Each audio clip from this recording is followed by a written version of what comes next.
प्राचीन काल में मथुरा नगरी पर एक क्रूर राजा कंस का राज था। कंस अपनी निर्दयता और अत्याचारों के लिए कुख्यात था और प्रजा उससे कांपती थी। लेकिन उसके साम्राज्य के आतंक के बीच एक भविष्यवाणी ने उसे भीतर तक हिला दिया।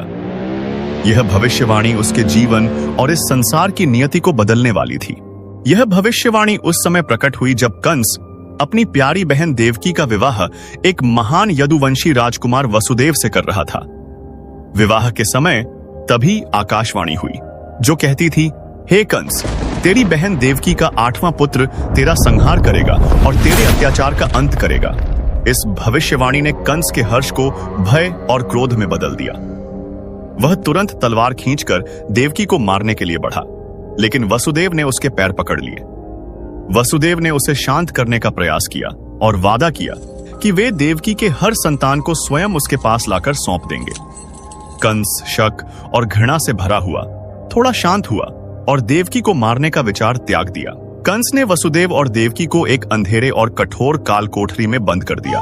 हर बार जब देवकी का कोई संतान जन्म लेता, वसुदेव अपना वादा निभाते और उसे कंस को सौंपते। निर्दयी कंस बिना किसी दया के उन नवजात शिशुओं का वध कर देता। इस तरह कंस ने देवकी के 6 मासूम बच्चों को उनकी मां की गोद से छीनकर निर्ममता से मार डाला। देवकी और वसुदेव के दिल हर बच्चे के जाने के साथ टूटते गए। जिस रात कृष्ण का जन्म होना था, सितारे एक अद्भुत संयोग में चमक रहे थे। पूर्णिमा का चांद अपनी पूरी शीतलता के साथ आकाश में फैला हुआ था। आधी रात के समय जब चारों ओर गहरा सन्नाटा छाया हुआ था, तभी देवकी की कोठरी में एक दिव्य प्रकाश फैल गया। अचानक उनके सामने भगवान विष्णु प्रकट हुए, अपने 4 हाथों में शंख, चक्र, गदा और पद्म धारण किए हुए, जिनके जन्म से धरती पर अधर्म का अंत और धर्म की स्थापना होने वाली थी। तभी चमत्कारिक रूप से वसुदेव की बेड़ियां टूट गईं और कालकोठरी के दरवाजे स्वतः ही खुल गए। पहरेदार गहरी नींद में सो गए। आकाश में बादलों की गड़गड़ाहट शांत हो गई और यमुना नदी की तूफानी लहरें मानो सिर झुकाकर उन्हें रास्ता देने लगी। वसुदेव ने नवजात शिशु को अपनी गोद में उठाया और मथुरा से दूर गोकुल की ओर चल पड़े। रात अंधेरी और तूफानी थी और यमुना नदी उफान पर थी। लेकिन जैसे ही वसुदेव ने कृष्ण को लेकर नदी में कदम रखा, एक और चमत्कार हुआ। एक सुरक्षित मार्ग बन गया। साथ ही नागराज शेषनाग प्रकट हुए और अपने विशाल फन से कृष्ण को बारिश से बचाने के लिए छत्र की तरह छाया कर खड़े हो गए। वह बिना किसी बाधा के गोकुल पहुंचे और अपने मित्र नंद के घर में प्रवेश किया, जहां उनकी पत्नी यशोदा अपने नवजात शिशु के साथ सो रही थी। वसुदेव ने यशोदा के पास कृष्ण को धीरे से सुला दिया। वापस मथुरा लौटते ही दरवाजे फिर से बंद हो गए। कंस तुरंत ही कालकोठरी में आया और उस नवजात बच्ची को देखकर हंसते हुए कहने लगा, तो यह मेरा संहार करेगी?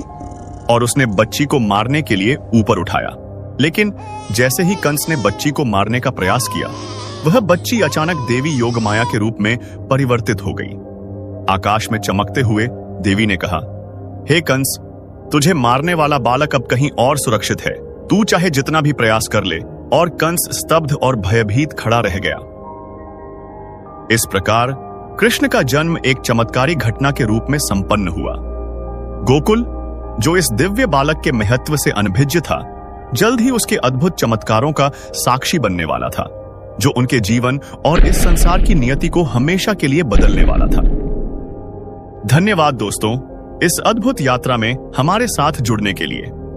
भगवान कृष्ण के जन्म से लेकर उनके अनगिनत चमत्कारों की कहानी अभी शुरू हुई है। अगले भाग में हम देखेंगे कि कैसे कृष्ण ने अपने बचपन में कई अद्भुत कारनामे किए और कंस के अत्याचारों का सामना किया।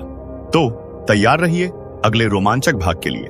हमें अपने विचार और सुझाव कमेंट में बताएं और हमारे चैनल को सब्सक्राइब करना न भूलें।